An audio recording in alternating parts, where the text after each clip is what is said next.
So if you're like me, you've seen this. Oh, mouse was on the wrong screen. You've seen this fucking titanium carabiner, right? Meant to hold the keys, right? And we know it's meant to hold keys because that's what it's being advertised for. That's what it's been advertised for since day one. I remember the original video this man's came out with. But what you've also known is that instantly nobody wanted it because we're like, it's overpriced for what it is. You can get a $2 key carabiner for the same thing. In this latest video, and they've made lots and lots of videos about why, why it's not overpriced and why we should buy it. Also, side note here, I forgot to mention this is going to be a rant. I'm ranting, and it's going to be ridiculous. But if we, actually, I had to reswitch. Yeah, he's been carrying about a year, right? Let's just skip. Look, here's the generic $2 carabiner. He admits it's a $2 one. It's not designed to. I really need to mute this just so I can hear myself think. It's not designed to hold any weight. And look at that, it breaks. Why? It's because those are designed to hold keys. That's its purpose, just like the purpose of his titanium one. Now he's also going to use the titanium one, and he's like, oh my god, it doesn't have a lock mechanism. That's one of the many problems. From what I know on climbing carabiners, now feel free to correct me. I'm not a seasoned climber. I've done a little bit of indoor rock climbing, and I sometimes have fun, climbing around shits and rocks and stuff. Out here in Maine, lots of stuff to climb on. Uh, I don't really wear a lot of gear. I'm not doing the stuff where gear is probably necessary. But from what I know, the locks are to help prevent the carabiner from coming open and losing your rope, right? You bang it across the rock, it's going to open, right? Anything where you can pinch your fingers together and it opens, you're going to need something to lock it together. It also does probably have the added benefit of, oh yeah, you got that the forces within the screw or however mechanism it's locked, helping hold it together and keep it more sturdy. We also, if we go more towards the beginning where we get a good, right? You see this down here, this right here. This I would not want on a piece of equipment meant to keep me safe in a hostile environment. I haven't taken strength of materials yet, so the possibilities for titanium are probably going to be a little, you know, different from what I'm imagining right now. But what I would imagine is this is a type of design, right, that utilizes bend and form, right? It bend.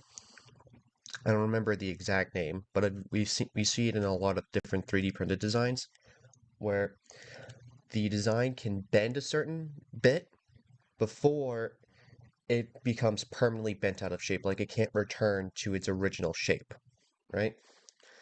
So and everything has that. You like a paperclip, for example. There's a certain level of, oh, I can fuck with this and put it back.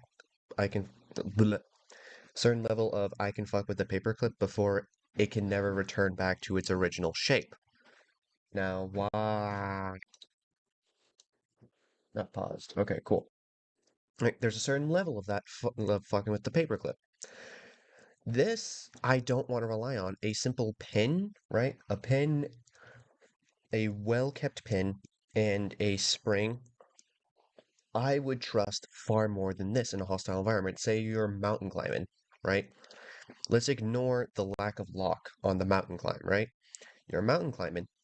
In the cold, all metals become more brittle. I don't care what metal it is, it's going to become more brittle. And if you're doing repeated strain on this, right? Repeated strain that a pin design wouldn't encounter, right?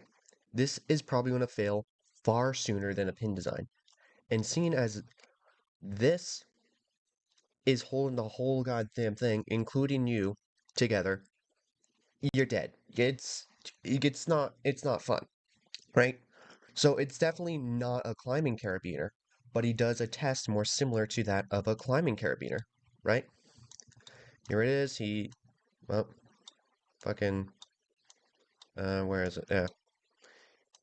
He holds himself up via the thing. Now, we don't know I don't know exactly. He looks to be about 150, right? That's where I imagine him being. Let's let's do the, it could be 150, 160. We don't know exactly.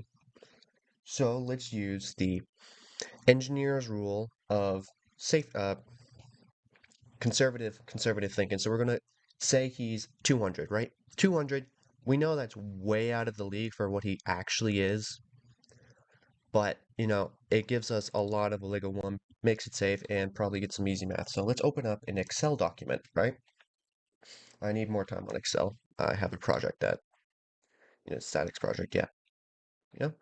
So we're gonna do a new one, right? And we're just gonna use this to make the math easier. So we have a 200-pound dude, right? We're going to want that in kilograms, so we can use the SI units. SI units, way easier to do math with. I'm saying it here. I know I'm American, but I love using SI units in every physics department. And my favorite calculator, my plus CE, is apparently low on batteries. So let's hope we can actually get these units converted with the scientific unit conversion, right? So we do mass. We do our 200 pounds mass, right, over to kilograms, right? That's about 9.07, let's say 2, right? We'll go to the third decimal place, kilograms.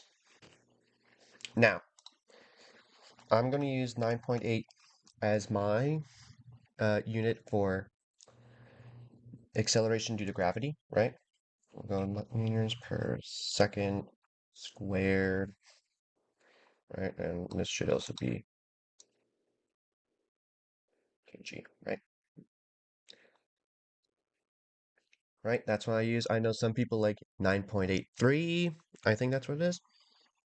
I personally, I don't see, you know, the need to. It's not a big difference. That 0.03 doesn't affect much.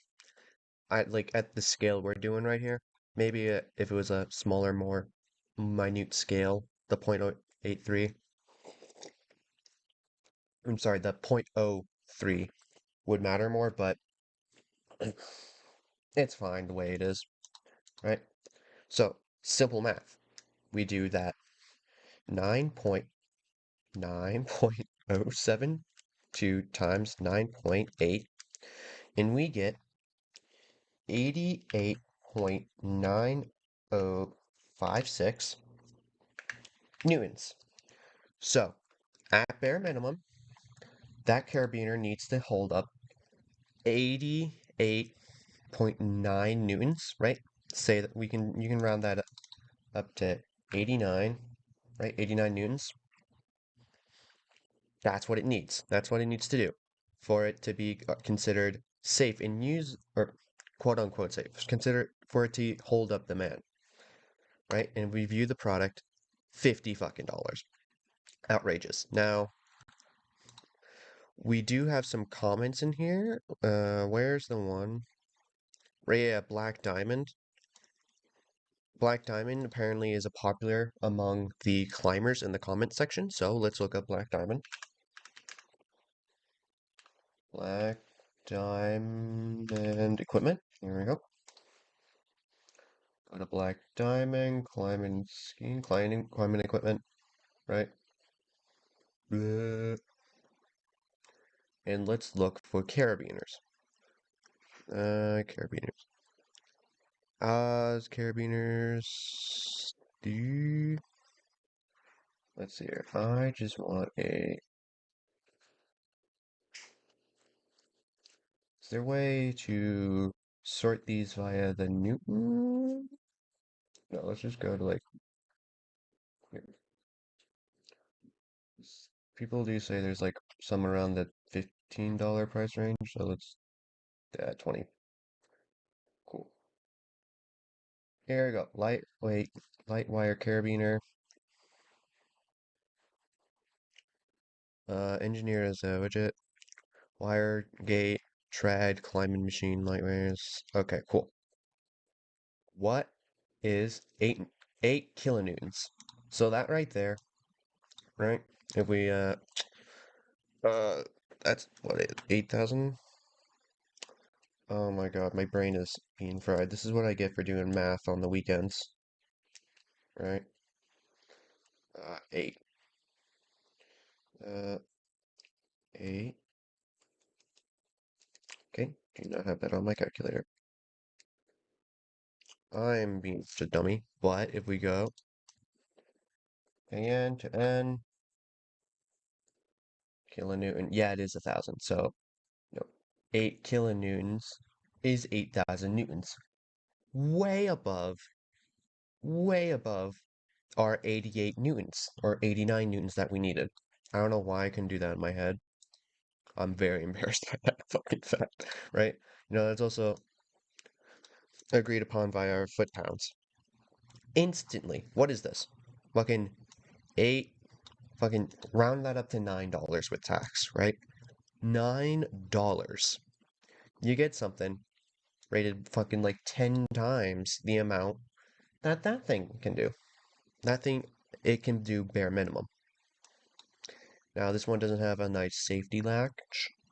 I would like a safety latch, but this is probably for some more late climbing, right? Here's one with a safety latch, right? Safety latch, $12, right? Okay, about 13. Here we go, another 8 kilonewtons.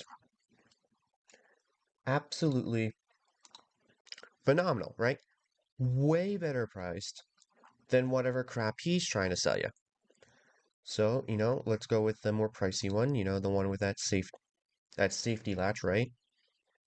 Just to give our competitor man a thing, right? So here, for fucking $50, right? $50, you're gonna have something that's able to hold up fucking 89 newtons, or you can have something that can hold 8 kilonewtons for about $13. Oh, that's not the dollar sign. $13, right? Let's be honest, with shipping and tax, that's probably way more than $50. Let's be honest here. Small online businesses, they typically have like a $10 shipping charge. They're not Amazon. So if you were to buy from them, it'd probably be fucking like $60. Like 60 something dollars. You go like $65. $65, right? That's probably what your end price is going to be with shipping, handling, and tax. So, with that in mind, which is the better deal, right?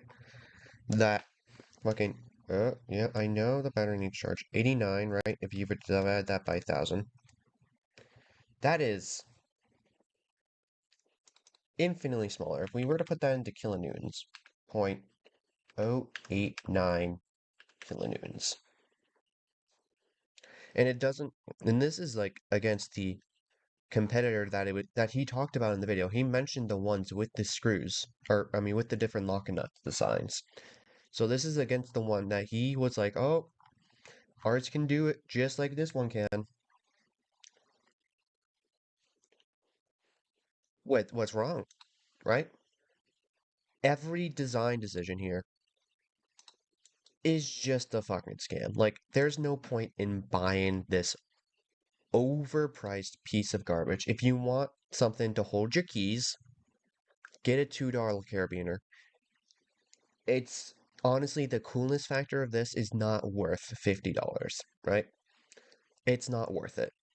It's not even that cool looking. It's like pleasing on the eyes, I guess, but it's not worth $50. It's not that pleasing on the eyes, all right? And then in the case where you need like climbing equipment, fucking go to these guys. Black Diamond, right? Fucking you can spend $12, $13, and get something 1,000 times more. It's not even close. It's not even close. Okay? Rant over. We're done.